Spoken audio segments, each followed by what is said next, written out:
What is up, Honey Badger Nation? This is John Kitchens, and welcome to episode 140 of Expert Mentors Live. I am super excited for today's episode as we have the one and only Tina Caul back on with us, and we're going to dive into, all the reasons not to be in real estate. And if you guys have not had the opportunity to connect with Tina, or even watch the previous episodes that we had her on back, episode 81 and episode 88, they're absolutely fire. I think 88 might be one of the top 10 Expert Mentors, episodes of all time. So make sure you guys check it out, and want to kind of share a little video for you guys on Tina, and then we'll jump right in.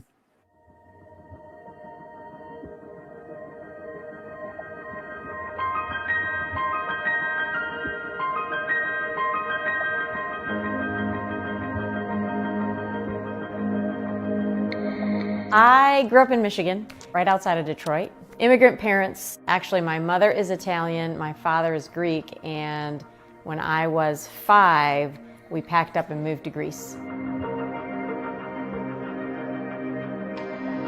I went to kindergarten in Greece, and my mom woke up one day and said, I miss the States, so we're going back.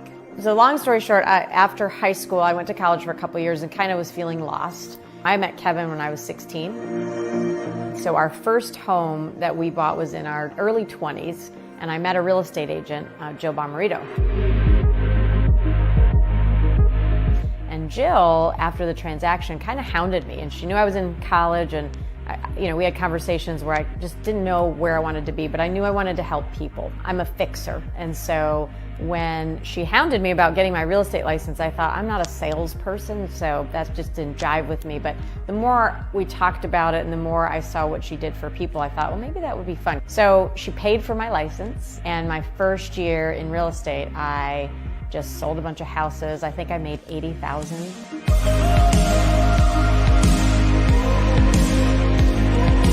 And so I thought, okay, I can do this. And so I dropped out of college, which my parents were really disappointed, but it took off from there. And so we set a date that we were gonna move to a southern state. And so it was Virginia, North Carolina, or Florida. So we visited all three, and we basically, the minute we drove into Cary, North Carolina, we thought, this is it, this is home. My mantra for sure is, just in life, is do the right thing. I tell everybody, do the right thing for your family life, for your husband, for your kids, for your relationships, for your clients. I'm the one that says, don't take the deal. I think we can do better. It's not coming from a place where what's best for me. I'm not looking at what I'm going to get paid if this person takes action. It's about how can I really help them achieve what they desire.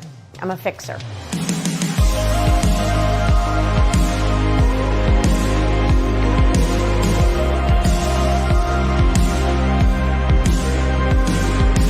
Now I'm in a role where I help agents succeed and also help buyers and sellers. The thing about real estate is anybody can get a license, but you can't become a professional boxer by just saying I'm a boxer, right? It's being in the ring, and it's learning the back and forth. Our agents actually sell a lot of homes. They help a lot of families. So the average agent on my team sells 30 homes, whereas the national average is 4 for any real estate advisor in the country. So it's an honor to kind of stand side by side with them, help them grow, and kind of watch them flourish.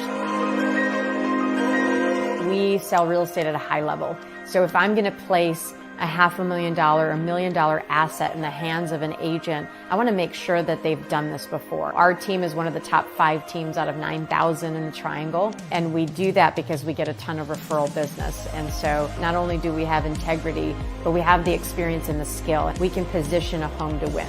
We can position a buyer to find off-market properties. What I love doing for people is just, if there's a challenge in front of me, kind of fixing whatever their problem is. For my agents, it's kind of helping them know that there's no limitations. Whatever they want, they can achieve, whether it's financial, family. So I think the biggest thing is kind of being an inspiration for people, because who would have known that this little Greek girl, from Michigan could have moved across country and built a successful business. And so if I can do it, anyone can do it.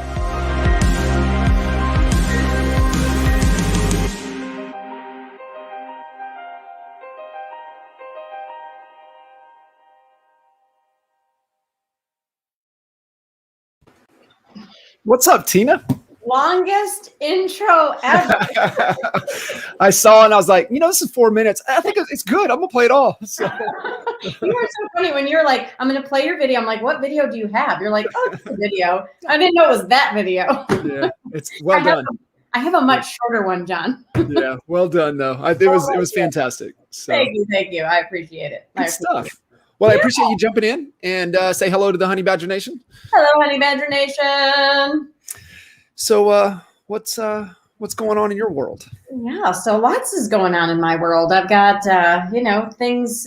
I'm juggling a lot of things, but that's good because things are working, things are growing. I'm stepping out of the business for once in 21 years, out of the day-to-day, face-to-face with our clients. So that's kind of been a journey, and I'm excited. Like, I love now being able to dive in and do more of this.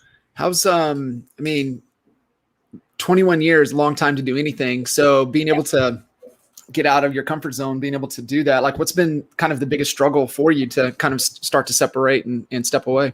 I think so. It's been a 3-year process, right? So in 2018, I did like 130 transactions. Then it went down to like 100. Then last year, 40. This year, if I do 10, I'm fine with that, right? Just a few $1 million homes and I'm done. So I walked away really slowly, but I think the hardest thing was actually handing listings and your clients over to other people. And then having to explain to that person, look, you're in great hands. Well, wait, I hired you and I want you and I want you. So it was kind of just detaching from that mentality that no one else can ever help these people. That's not true. Right. So I have an awesome team and I put my trust in them, and they're not going to get everything done perfectly, but neither did I. So we just work together and move forward. So. Yeah, it is. It's right. It's great. It's great people. And I remember Mr. Gove telling the room in Cincinnati, a lot of you in here need to sell less homes. And how true of a statement that was. Yeah, he said that to me. We were at the bar, I don't know, having drinks, and he's like, you need to sell less homes now. And I'm like, you're crazy. Like, I didn't understand where he was and the position he was in and what he was seeing. And now I get it. And I get to still have the joy of helping people, which is, I'm a fixer. I love to help people. But now I get to do it in a different capacity, which is fun, so. It doesn't change. It's just a different, just a different person in a different situation. So that's awesome. And I think the hardest thing too, if I can comment, is having the imposter syndrome, right? Like, who the heck am I to be on these shows and be helping agents? Like, I still have that little bit of like, are they really going to want to hear what I say? Because I knew my craft of selling homes really, really well. I never was in a position where I'm now teaching others. I never set out to be a teacher. So, Adam Grant, in his new book called Think Again, he has a whole chapter on that. And he talks about, on one end of the spectrum is the imposter syndrome. And then on the other is the armchair quarterback. Mm-hmm. And he said, the armchair quarterback, has more confidence than they do competence. Mm-hmm. Whereas on the imposter syndrome, our competence is great, but our confidence is low. Right. And what he talks about, how do you get to that middle ground where you want to be is just humility, right? Just being humble and being authentic and being genuine. And, I think, just even on the previous episodes of having you on Expert Mentors, I mean, that's just natural for you, right? Just being you. And I can't, emphasize enough for those of you listening in. If you hadn't, checked out those previous episodes, I think the first one was how to go from 0 to 50. Mm-hmm. And then the other one was, the prospecting side of things, how that accelerated, your career going from, one market into a whole new market, being able to do that. So good stuff. So what are we diving into today? Well, we kind of made it cheeky and fun. We said the 20 reasons you shouldn't get into real estate. Obviously, just trying to get everybody's attention. But so I'm a note taker, and I have this 20 steps that I think, I tell my agents they need to master. And, there's so many other things you can do to build your business, social media, click funnels, all that stuff. But my brain never worked that way. My brain worked very, I want to know the basics of the foundation of the business. And I think a lot of us can use refreshers on the basics. So today I'm just going to list out the 20 things. We'll dive into maybe each one, maybe a couple little bullets on each. But okay. I think if everybody grabs a pen and a paper, here's what I would like them to do. Grab a pen and a paper, write down 1 through 20, and then list each title that we're about to give you and rate yourself on a scale of 1 to 10. 10 being, I'm a superstar at this. This is my jam, to 1, oh my God, I suck at this. And I think it's interesting to see how everybody rates themselves, because I've done this with my team, and I'll walk around and, some of them have they've given themselves 8s and 9s, and I'm still scoring at 5 and 6. And I'm like, wow, you should be teaching this class. So I think it's just fun to see what people think they shine at. But these are, to me, the 20 things that you really do need to master to kind of have a nice, cohesive business in real estate. So cool. I'm going to put my old lady glasses on so I can see.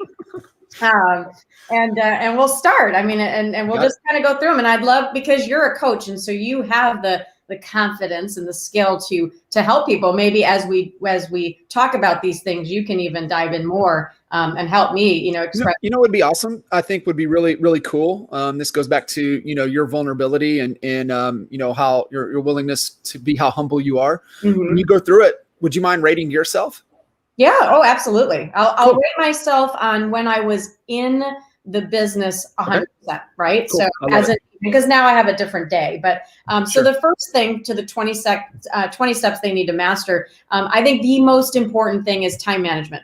So I think my first 7 years of my career, I just let the day happen to me, right? So I just showed up at the office. I don't even know what I did, but I let the day happen to me. So time management to me is huge. And I would have rated myself, when I had a system and followed this system, I think I would give myself a solid 7, that I stuck to my schedule probably 70% of the time. So, and so being more intentional with your day. Yeah. Like, what is my schedule? How am I growing my business every day? So under time management, the first thing would be do the most productive thing for at least the first, 60 minutes of the first 30 minutes of every hour. So it was, get to the office at 7:30. From 7:30 to 8, I would role play. That was really important to practice. And then I would get on the phones to try to build the business. So imagine if realtors, I tell my team this, if I say to you, John, you're going to become a real estate agent, but it's going to cost you $250,000, so $250,000 to open shop.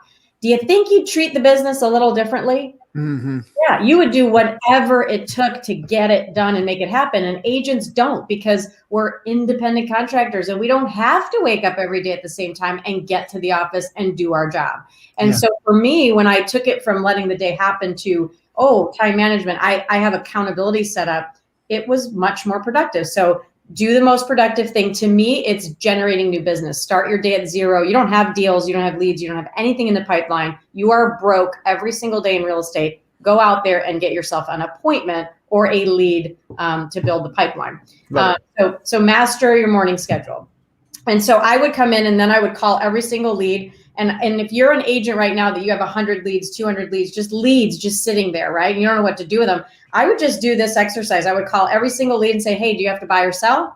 And would you like to meet about potentially, making an appointment to, market your property or find a new home this week? If they say no, or they're just throw it away, like start fresh. People hoard leads, and then they don't know that they have gold in there because they are not really digging through these leads. So they're just hoarding leads, feeling security. But guess what? Everybody has our leads. And so they are worthless to you unless you can actually know which ones you are working with. And so for me, working with 10 to 15 clients at any given time was huge. So my agents should only have 10 to 15 real leads in their pipeline. The rest is just garbage if you don't know what it's doing in there. Right. So time management and making sure that schedule is untouchable. So I would even treat it like a closing. your morning schedule should be treated just like a closing. You can't miss it. You can't schedule an inspection during your lead gen time, during your building of the business phase. So time management, number one. Number two is prospecting. And so prospecting, like we talked about, just what is your goal? So I have my agents do called 5 for 5. It's so simple, right? Have 5 new human conversations every single day about real estate. 5, that's it. And we think about that and we go, I could do that. But I challenge you to have 5 new conversations 5 days a week. And I don't care which day of the week they are, Monday through Friday, Monday through whatever. But it's hard. And the goal of 5 for 5 is not to make the 5 contacts, is to learn the habit of consistency, to get in the office and know that I have to talk to 5 new humans today about real estate. And I don't care if you call someone and they hang up on you, that's 1, right? You call another person, they tell you to F off, that's 2. You're getting there, right? Yeah. And expect no. I think that's the other thing. People, they don't expect to be told no, or to get, hung up on, or to, maybe kind of get the little cold shoulder. Like, you're going for no. Like, most people are going to say no. So if you expect it, you're not going to be so discouraged when everyone's not answering the phone saying yes. And when I say lead follow, it could be email. If email is your thing, do a video, do something, talk to 5 new humans a day about real estate. And at EXP, we can actually talk to an agent. Maybe that's a contact, right? Have a human conversation with somebody on Instagram. Actually reach out and be like, you're killing it. I love your Instagram. You're building a relationship. And that's how I've recruited most of my people, right? Just building a relationship. So that's 2. So time management, I give myself a 7. Prospecting, I would give myself, at the time, in my best, I would give myself still a 7. I never was a 10 at it. I did miss. If I tried to hit 20 a day, that was my goal, 20 a day. I probably averaged about 12 to 14. I rarely hit 20, right? But I did it consistently, so therefore I won.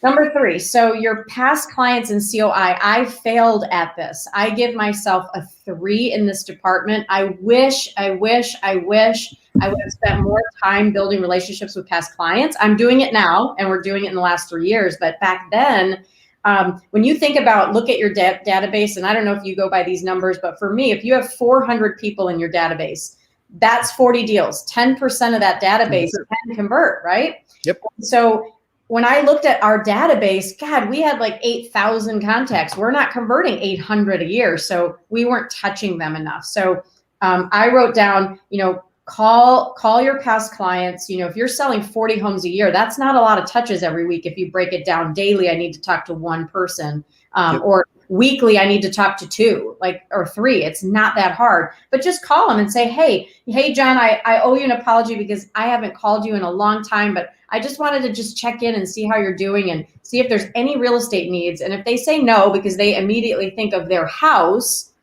start digging deeper and talking about investments, having them invest in other wealth building, rental properties. Have you ever thought about doing a 1031 or pulling money out of here or there and buying an investment property? Have you ever talked about that strategy? They haven't. Nobody's taught them. So if our job is to be advisors, let's teach them how to build wealth, because we know that the average renter has I think the average renter has $5,500 net worth. The average homeowner has $180,000 net worth. Is a statistic like that. So help them become wealthier. So past clients, reach out often. Do it with video. You could do viral marketing, or Kyle Whistle uses Client Giant, and we just started using that. And so how do you like that? We just started. So we take our A-list people and we just started kind of touching them 4 times a year. And for people that don't know what it is, it's actually a really nice box with, nice little note, and it's a tangible gift. And so they really are throwing that out on social media from what I can see. So I'm excited about that, but just touch them some way. And then viral marketing is $500 a month, I think. And you do They do a great job. They do a great job. So just stay in front of your people. You do a great job. I think too, Tina, to really help with that, because that was one of our key pillars when we had the brokerage in Lawton, was built on our Raving Fan Club. Yeah. And so the key there is personal relevance. And so that's where a lot of agents trip up, and they just don't know what to connect with them on. And we had what was I can't even think of the tool, right? Spokio or whatever. You could like creep on people. It's so easy to creep on people now. So you can find out items of personal relevance to be able to connect with your, your key people. So I love that. Past client sphere of influence is a huge opportunity for a lot of agents because they just don't do anything with it. And I think I had that burn and churn mentality. I'm just going to go out and hunt for new business. But if I would have just cultivated the business I had and really poured into those people, I wouldn't have had to work as hard all those years. So I would have, if I could go back, I would do that because I think I could have crushed it even faster. So that was a big miss for me.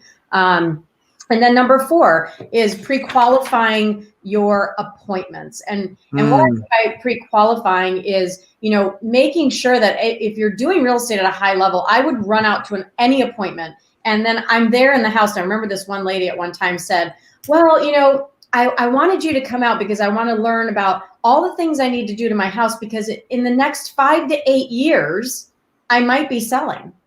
And I had to spend an hour with this lady being her decorator because at the time you can't just go, well, F off, lady. I got things to do, but I didn't pre-qualify that. So now I have my agents at least ask some questions. I mean, Jay, you guys have amazing stuff. NAEA has great pre-qualifying questions and lists that they can print.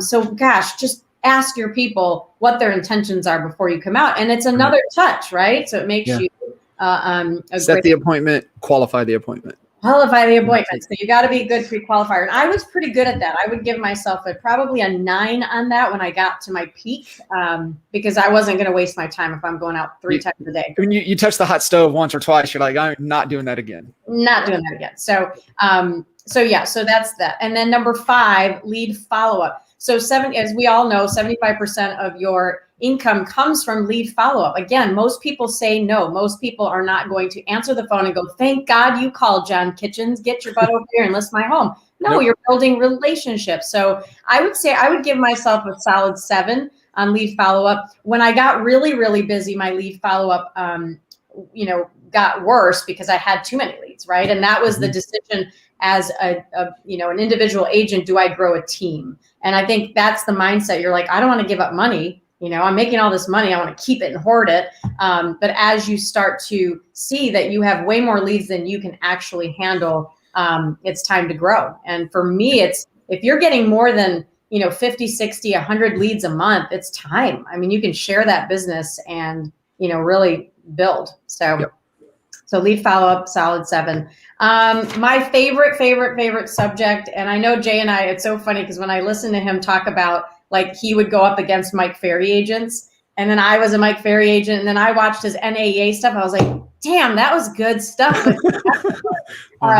So I need to really dive in even deeper. But I was a Mike Ferry agent. I just used that basic presentation, and look, it made me millions. And so you don't have to be so over the top with everything that you do. For me, that script, it wasn't about the words. It was about the fact that I came in, I was confident, and it gave me confidence. And so I could go in and ask questions, and it gave me focus. So when the client starts to derail the conversation, I go back. Yeah. And if you're new to scripts, I mean, I literally would take the book in and go, Mr. Seller, I wrote down and typed out a lot of questions that I need to ask you today because they're very important to me. Do you mind if I read them now? They're like, yeah, absolutely. And you're just reading the script. So it's not like rocket science. I think we get so afraid of scripts. Overcomplicating it. Yeah, we're overcomplicating it. And I'm not that smart. That's what I tell people all the time. I was a C student. Like if you tell me that you're making millions doing that, and I look at you and go, well, I could do that. That's it for me. I'm like, just get out of my way and let me do it. So that's awesome. So learn a listing presentation. Most agents don't use one because they think their presentation's better. I got news for everybody. Everyone has a presentation. It's just some suck and some are better than others. And if you can just not suck, a little more, and just learn something that makes you feel more professional, I think that's going to be huge. So I would give myself at the time probably a 9 on that presentation. I used it 90% of the time. Yep. All right. So pricing property. The thing about pricing property, I think, is just doing it more and more and more and getting confident. So pricing property, I think in the beginning, when I first moved to North Carolina, I kind of sucked at it and homes were sitting on the market. We've all had an expired listing. Nobody is perfect at pricing, but you get better by doing it. You're not responsible for the price. I mean, that's the thing. It was kind of understanding that it's the market, it's driven by the data. Yes, it's a guess. But that pricing confidence comes with the action of doing it over and over and just getting more confidence. So you're not going to have a perfect price. And I watch agents do this all the time that are over analyzing every metric that they can. Sorry, it just doesn't work that way. You're never going to be a perfect pricing specialist. We relied on a couple tools, right? So it wasn't, our guess, and, and we would position, it's the market, it's not us. I'm not the bad guy, the market is. Right. And so we would utilize, real market reports and focus first. And we would, allow the seller to come to their own conclusion based upon their goals, where we need to position their home in the market. And really, just even when you had to make those, and I know a lot of agents, especially newer in the business, haven't had to experience this, but making those expired calls are just no fun. I mean, those price reduction calls are no fun, right? No.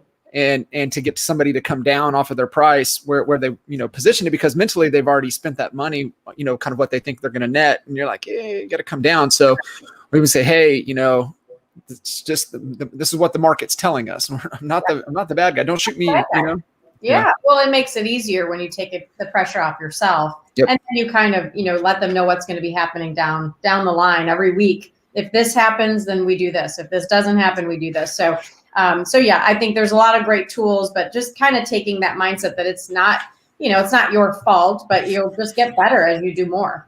And then let's see, where are we? I think number 8, we're at learning your objection handlers. So, I think sometimes, people don't spend enough time on this because they don't want to feel like they're salespeople, right? Oh, I'm in business because I love people and I love houses and I want to connect people to houses. Well, that's fine, but you're still in sales. Like, this is a sales position.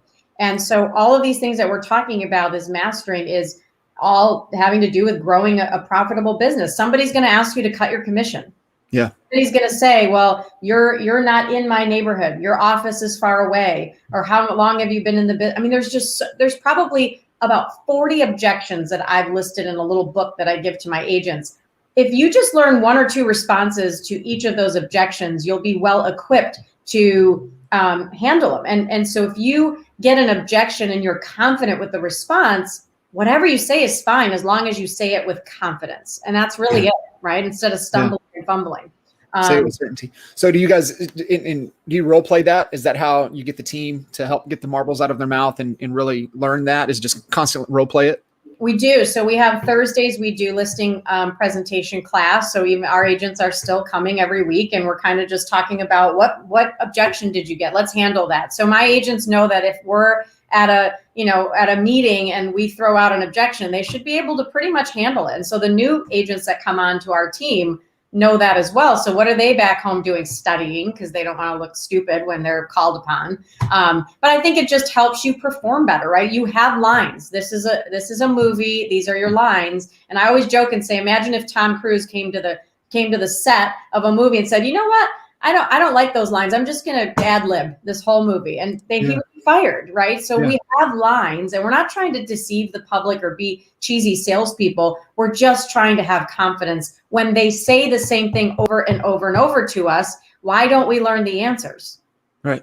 Absolutely. Another little nugget, Marcus Sheridan's book, They Ask, You Answer. And his whole premise on that was, whatever question he would get, he would create content that spoke to that. And he put it in the form of blog posts. They had a swimming pool company, and all of the questions, then he was like, okay, great. Thank you for that. And he would write it down. He would know how to handle the objection, but he would turn that into a piece of content. And I just think that's a fantastic, agents are always, hey, well, I need to create content, but what do I need to do? Right. Well, what questions are you getting asked? Yeah. Create that. So I thought it was pretty cool. Marcus, what's his last name? Marcus Sheridan. They Ask, You Answer. The revised edition, and our good friend Nick Nanton had him on his podcast at the beginning of the year. I'll share that link. I think it's really gold. So I'll share that link with this on this post, and I'll get it over to you. It's really cool. I love it. So yeah, I mean, again, we joke and we say, one of my coaches said, sellers and buyers don't go to seller and buyer school to come up with new objections. Like, they say the same thing, and they've been saying it for the last 50 years. So just learn the answers, right? Yeah, that's great. Yeah. So number 9, so I would say objection handlers, I was okay at it. I mean, obviously I got listings. I got 70% of the listings that I went on, and then it got up to as high as 85%. So 8 out of 10, I was still getting rejected, but I got better at it. So closing skills, this was one of my hard, my coach used to, beat this over my head, but I wasn't a closer, right? So I didn't want to ask for the signature. I wanted them to love my presentation so much that they were like, when can we list with you? And most people did. They would say, we want to hire you. But it was really hard for me to kind of get to that point where I was asking for the signature. And I think a lot of agents struggle with that. Don't you agree? 100%. And, if you don't ASK, you don't GET. And so you got to be confident, to just ask. They're waiting for you to ask. Just ask. They're waiting. Yeah. And you're in my presentation, it literally says one of 3 things is going to happen. You're either going to list the home with me, not list the home with me, or I won't take the listing at the end of the presentation. So why did I not ask? Like, it was just such a block. And then once I learned to ask, I got more contracts signed, but it took me probably 2 years to get over myself to just ask that question, which is so silly because I was already selling homes in a high volume and I still had that block. So when people think, oh, well, they look at us and, oh, they're just so perfect. And no, it's a hot mess express. You're just pushing yourself through your fears. So yeah, I would just say asking for the business. It's just natural. If you have a good presentation, things are going well. Mr. Seller, I'd love to get started tonight. I'm ready. Are you? I mean, it's not that hard. Negotiations. So for this, it's just, again, this comes with experience. I would just say that for negotiations, stay away from texting. Talking is huge. Having communication one-on-one over the phone. Stop texting and emailing people. And I know agents that email their clients, say, here's where we're at. And it works for them and that's fine. But I just feel like we have to pick up the phone and talk to a human because you can pull so much info from a negotiation that way. So I would say, face-to-face, or obviously maybe even do Zoom to where you can see, the interaction and be able to pick up on those things. We went to the certified negotiation certification course. It was one of the best courses that I've ever been to. And then also I would recommend, there's a lot of fantastic books, but I love Never Split the Difference with Chris Voss. Fantastic book. He was a FBI hostage negotiator. So yeah. I love it. It's gold. Wasn't he on like a master class? Did he do one of the He did master class on negotiations. So we watched that and we had our team watch that. That was great. That was great. Yeah. Awesome. So yeah, I mean, again, I don't have like a solid, but there's just, it comes in time, but as you're doing it more and more, read those books because that is something that they're going to need to master if they want to be a realtor. So I would say I was probably I would rate myself at 8 on negotiations. Working with buyers. I mean, of course, in these 20 steps, you have to learn how to work with buyers, how to add value, not to just say, I'll set you up on a search and get back with you. Like everybody says that, right? We don't need to just set them up on a search. Every night I used to take my buyer list and sit on the couch and watch TV, and I would go through their search, and then I would grab 1 or 2 properties and literally text them and say, hey, I want to show you 123 Apple Lane. Let's meet and see it. Get their butt in a car and get them to a house. Like, you're the advisor. And the biggest complaint that buyers get or give me is for agents that they've worked with is, I felt like I did all the work. I could do that job. Do you know how many realtors have entered the business because their realtor sucked? Like that, we're allowing people to come into our field because we are failing them. And so it's, hey, which neighborhood do you love? I'm going to call that neighborhood for you. I'm actually going to dig in that neighborhood today and call 20, 30 homes each day looking for a home. Hey, Bob, have you seen this property? I thought of you. No, I don't really like it. Well, why don't we just go see it anyway? Because I think this and this about it you'll like. I can't tell you how many homes I've forced my buyers to go see because I know what's better for them than they do.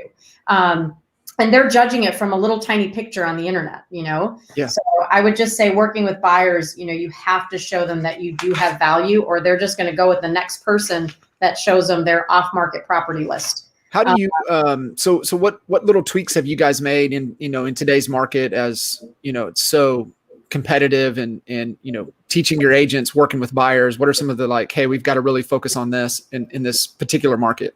Yeah, I mean, I think it's lots of education. So when we sit down with a buyer now, it's not like, here's what we do for our team. It's, hey, here are the homes that have sold, and I want you to see this price difference. Look at this from last year to this year. So we're almost doing a CMA for them before they even get out in the field. And then we're giving them a lot of stories and a lot of examples. This was Bob and Judy. Bob and Judy came into the market wanting to spend $400, but guess what they spent? $485, and they had to not put 20% down, they put 10. So stories sell. So I think you have to give real life examples today and show people that this is a war. And, you know, depending on the market you're in, for us, it's a war. We are literally selling properties sight unseen with multiple offers already in Raleigh. So it's gotten crazy out there. So that is one. Awesome. We've had our lenders put a guarantee that I learned from one of our groups. So if they can't meet the closing date, the lender will pay the seller $5,000. If your lender doesn't do that for you, get a new lender. So I think that's another way to feel more competitive, because you're going up against cash offers, right? Yeah, that's gold. So yeah, that was really good. And our lenders did that for us. And now I'm sure our lenders are letting all the other agents in on it. So we're like, that'll get washed out. Everybody will do it. But anyway, it gave us a competitive edge for a few months. That's so fantastic. yeah, I mean, it's just different times, but we try to ebb and flow. Cool. Yeah, thank you for sharing that. That's gold. Yeah. All right. So where were we? Working with buyers. So I was pretty good at working with buyers. I worked with about 50 a year, but my buyers were my sellers. So I didn't work with just anybody. So I could handle them quicker. I'm very impatient with buyers. So I don't like the buyer that wants to look at houses for 6 months. So it depends on how busy you are. I would say that if you are a good listing agent, you can work with your sellers and then focus on those sellers or those kind of buyers. But if you are just working with buyers, that's not a scalable business. So we have to get better at listings.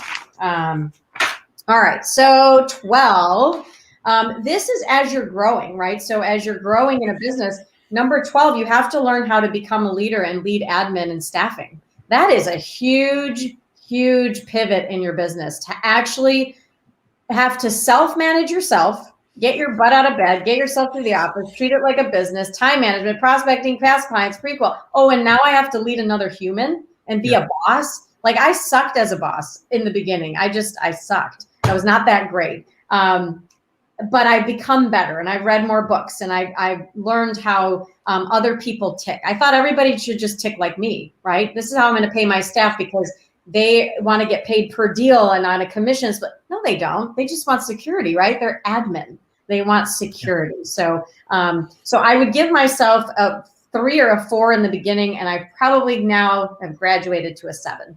You know, the reminder there, you know, Tina, is, you know, leadership is a skill. It's no different than learning how to prospect, learning how to deliver the presentation, and anything that's a skill can be developed. And I think that's where a lot of people are like, whoa, leadership. Whoa, you know, that's not me. Well, it's a skill set. And so you've got to just grow just like anything, it takes time to improve upon. So that's really, really key.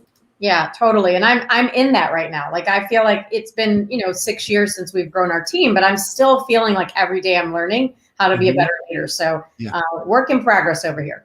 13, customer service. I felt like we were really good at customer service. So I unfortunately trained my buyers and sellers pretty poorly in the beginning. I would answer all the time. I'm an agent that actually picks up the phone. I answer my phone for my clients. And so that's another thing that I think a lot of people complain about. My agent never answers the phone, or they always want to text. Just know how your client wants to be communicated with and do that, but answer the damn phone, people. So customer service is key. And I would say we were a good solid 8.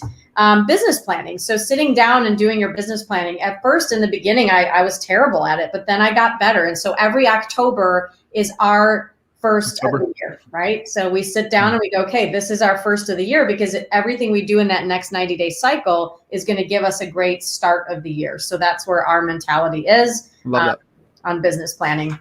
And then tracking your numbers. I was terrible at this in the beginning. I got a lot better. So your dials, your contacts, your expenses, tracking your expenses. Agents are terrible at tracking their expenses. But tracking your expenses shows you how profitable you are. We know a lot of agents and teams that, say they make all this money, but you look at their books and you're like, whoa, that's scary. So I was always cheap with my spending.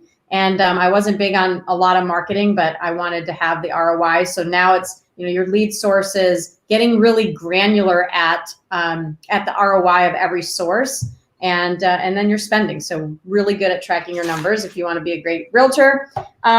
16, I would say, is practicing and developing skills. So how much time each day do you actually spend on reading all the books? Look at all the books John has behind him. You've read all those books. That's to master a skill of what? Coaching, right? Training and becoming a leader.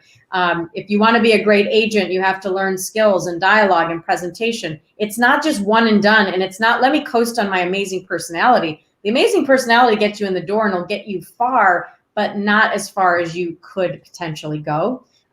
So I work on my skills today, every single day. I'm going to buy those 2 books that John said, and I'm going to read them or put them on my Audible. So when I'm driving in the car, I rarely listen to music. I don't. I listen to podcasts and I learn about our company, or I go into EXP world. And so constantly be learning. I'm going to give myself a 10 on that because I'm probably one of the best students I know. If I could only retain it all in my head. So 17, I would say, is mindset. So this is a tough business and it's a lonely business because you come into every brokerage as a competitor, right? People aren't wrapping their arms around you going, oh, awesome, you're here to be my competitor. Let me teach you my ways. It's really a lonely business. And I would say that if you're a brand new agent, you need some sort of coaching fast. I've discovered coaching 7 years into my career. I didn't realize people had coaches. I was the equivalent of the 5 agents around me at the firm we were at in Michigan. And I got up to 30, 40 transactions. When I understood what coaching was, I got up to 130 transactions. So get yourself a coach and it'll teach you that the mindset and the skill to, just really surround yourself with the right people and then protect what's between your ears. Protect it. So the last 3 are 18, goal setting and motivation. You have to have some goals and you have to have motivation. What do you want in life? And so for me, I think, every decade, I think a human kind of reinvents themselves and wants different things. So what you wanted at 18, 19, 20 when you were in college is going to be different than what you want today in your 30s and 40s. So I think we have to be really good at motivating ourselves and what do we really want? Not everybody is motivated by money. Shock. It's a shock to me because that's what motivated me, right? I came from a poor family. I wanted to make $1 million net, in my business. That was my driver and I was going to achieve it. And when I meet people that actually, like I have a amazing agent on my team, first year in real estate, 50 deals. She made 200 grand. She stepped down to lead our people. Money doesn't motivate her. Like it drives her, right? Teaching and helping. And so to learn that there's different motivators for different people, that's awesome. And so as a leader, I'm learning that, but I would say you have to learn what drives you, like really get granular on what is it that I want in life. If I had $50 million in the bank today, what is it that I would wake up and want to do each day? Like that's the answer I think every human needs to kind of get to. And then when you discover what that true passion and motivation is for life, then you can figure out how to do something in your life that puts the money in place to continuously do that thing. Because chasing money at some point, when's enough? Yeah. I mean, we have more money than we ever dreamed right now. So it's like you can keep chasing money, but then you forget about life because at some point you have to start living. So I think goals and motivation, you got to. I think one of the things that you just said there that I want to emphasize for everybody listening in, and it goes back to, your number 12 and it's on leadership. You can become, the skill set and really become a really good leader. But what Tina just shared with everybody, what makes you go from good to great is knowing what drives and motivates your people. So taking the time and uncovering that and what their goals are and what really motivates them. And And then are you doing the things and removing the obstacles and providing the resources for them to accomplish and live that life? That's what takes us from being a good leader to a great leader, and understanding that in our people. And so really, really important. If you have people, it's your responsibility to uncover that and then be able to provide that for them. Yeah. Yeah. And things change too. Like at first I wanted recognition. So it's like, oh, I got my recognition. We're a top team. We're number one. We're this, we're that. Then you want the money, and it's like, okay, that came. So now I go back to, I love helping people. I truly loved real estate because I loved being the hero at the end of the transaction. And now I get to be hopefully the hero for our team and helping them grow and evolve. And it's just fun. So once the money is good, now you can go back to, what your true aspirations are. So 19 and 20, last two are money management. I think we have to get really good at money management, with the society that we live in. It is a keeping up with the Joneses society. And I think a lot of us make money and we spend it faster than we should. And I think everybody needs to step back and go, okay, I need to build wealth, so you're in a building phase of life. Let's build wealth. And then we can build residual income when we have wealth to spend on the residual income assets. So how do we manage our money in the beginning? And so be a little cheaper with your money, and don't scale 5, 10. And we made more money and we kept upgrading houses, right? Now we always lived beneath our means, but looking back, if I would have stayed 3 houses ago, I would have had way more wealth building. Right? Yeah. So do I need this? No, not really. So I think it's just kind of checking yourself and talking to somebody else who's in a financial position that you want to be in, not what Instagram shows you, but truly these people are truly wealthy. Those are the people I have wealth conversations with, not fellow realtors, because most of them don't have wealth. Yeah, they don't tell the truth. So what are you doing for your team currently? Because you can have that conversation with people. And are you doing anything specific to help them and creating that awareness, create plans, educating your team to understand that? So we are bringing in money managers, learning about finances. I want every single one of them to be a homeowner. So that's our goal. Everyone's a homeowner. And now the people that are homeowners, they're getting their first investment property. So we want each of them to own multiple properties, because we sell real estate and we're not investing in the one thing that we sell. That's ridiculous. Right. So we're really kind of getting their mindset to, okay, if you're going to make $300,000 this year, Ashley, you've got plenty of money to go invest in a residential real estate property. And again, many of them want it. It's that start. It's that nervousness. I remember when we bought our first, it's scary. It's like, oh my God, I have more debt, but it's good debt. Right. So we are talking about those conversations and then bringing those conversations into the group. I love it. That's awesome. Yep.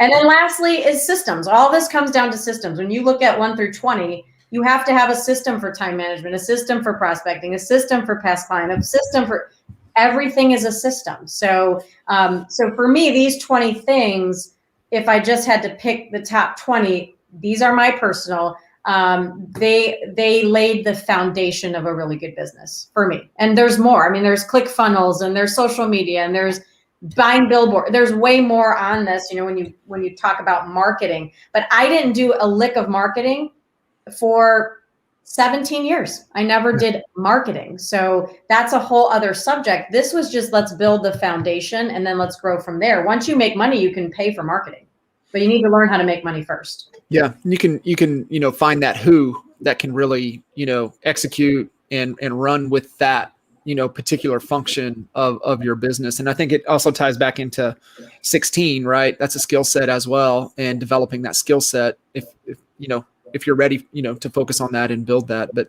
all these other things are, absolutely critical. At the end of the day, you create an opportunity. Even if they call you, you still got to know how to handle it. How to handle it. Everything. Yeah. Everything. So I think, everything's a work in progress. Everybody, I have friends that are like, you look like you have everything together. No, it's always a hot mess express. But here's the differentiator. I take action before it's perfect. A lot of people wait for it to be perfect to take action. And I'm the opposite. I'm like, ooh, I like that. Let's do it. And they're like, right. wait. No, we have to wait and have this in place. No, let's just try it. Let's just do it. And if you try enough things, something's going to work. I don't know. So when you look at this list, how do you help your team, help your agents say, okay, hey, let's focus on this now, right? Like, how do you prioritize what to give the most attention to? Well, I think for me, it was, at the top is it always starts with time management. If you tell me you can't do something, it's a time management issue. So we always look at their day. Do you need to wake up earlier, right? If you're waking up at 8:30, there's people out there already had booked 3 appointments before you even get rolled out of bed. So it's all a time management thing. You're going to bed too late, maybe, or you need to do things at night after your kids go to bed. Like there's always some sort of time management issue and priority issue. So we start there with our agents based on what they want to achieve. If I have an agent that only wants to sell 12 homes, their day is going to look a little different than the agent that wants to sell 50. Right. So it really comes down to them. And then the big piece is, how are you going to grow your business? That dirty word, prospecting. Well, call it lead gen, call it prospecting, call it digging for gold, call it whatever. But that's what we need to do, is figure out how to either do one-on-one advertising or one-on-one communication to get one client at a time, or like Michael Reese, you're going to pay for ads, or you're going to do some sort of social media thing where you can reach lots of people, but it's hard to create that duplicatable business. I want a duplicatable. I know the results. I'm going to go in every day. I'm going to make 1, 2, or 3 appointments. I'm going to go on 5 or 6 listings. I'm going to take 2 a week. That to me was 20 grand a week. Boom, boom, boom. I could figure that out very quickly, versus technology for me didn't work in my brain. Most realtors aren't very tech savvy. And so talking to Michael in 5 minutes, he's lost me already. I'm like, wait, slow down. Get back here. What are you talking about? Yeah, come back. So this is a basic business model for me. And I mean, even you're talking to the person that had a little index file box with January through, December, and I would write the little lead name and then put it in March and then move it to June, so that was how I built a $1 million business.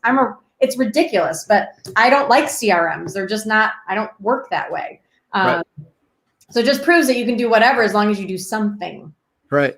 No, that's fantastic. And I love, that habit, right? Getting, being able to how to allocate and utilize their time the right way will unlock everything else. So really focused on building that habit first is so true. No, that's absolute gold. So just for you, right? I mean, you're at a different stage in your career, a lot of success. So what's important to you in your life right now? I think for me, when I look back, John, I gave up so much of my life, like truly gave up. Like I could cry today just thinking about the days where I picked my son up at 6 o'clock from daycare and looked at his little face, and I missed that day, So we're home, for COVID. He's home. He's 16 right now, but we spend all day together. I've removed myself from my office so I actually can enjoy this beautiful home that I bought. I never used to enjoy my homes. I was always out. So my day is focused on the important things, things I enjoy. So I am, talking to a lot of agents about EXP. That's fun. We're growing that, but I'm not obsessive about it. I just know in my heart it's going to happen because I bring value to people and I truly care about them. I bring value to my team. So it's helping them achieve their goals, because I could shut that team down tomorrow and they know it and just go, I'm done with that. But they're there. Like they help me grow this business. And it's important to me that they have a job and they grow into feeling what I feel today, freedom. So I have financial freedom in my life. I, have a happy marriage, a great son. So I just want to spend more time and travel more. And so now, because of EXP, thank God, I've been able to do that more and then do more things like this, which is hard for me because my biggest fear in life was public speaking. So my TED Talk was one of the moments that I was like, oh, okay, I got that out of the way. So let's talk more in front of people. So. Yeah, no, you're fantastic. And you would never know that. And so it's absolute gold. So how can we add value back to you? I probably will need to pick your brain one day about the NAEA, like really understanding that what is that placemat thing? Like I really need to kind of dive into that and get that, because I think I'm missing a lot of gold for my people. So there it is. The placemat. So I need to know how to leverage the placemat and just that whole concept. So maybe we need a little call where you could help our people understand that. I would love to. I would absolutely love to. Be fantastic. Cool. Awesome. Well, absolute gold as always. And I really appreciate you making the time and jumping in and just being a true, expert mentor for all of the amazing honey badgers out there in honey badger land. And just can't thank you enough. Well, thanks for having me. Yeah. Guys, please give Tina lots of love, and feel free to connect with her. She is a treasure here for us in the Honey Badger Nation, and man, absolutely appreciate you, and can't wait to see you guys on the next episode. Take care. Bye, John.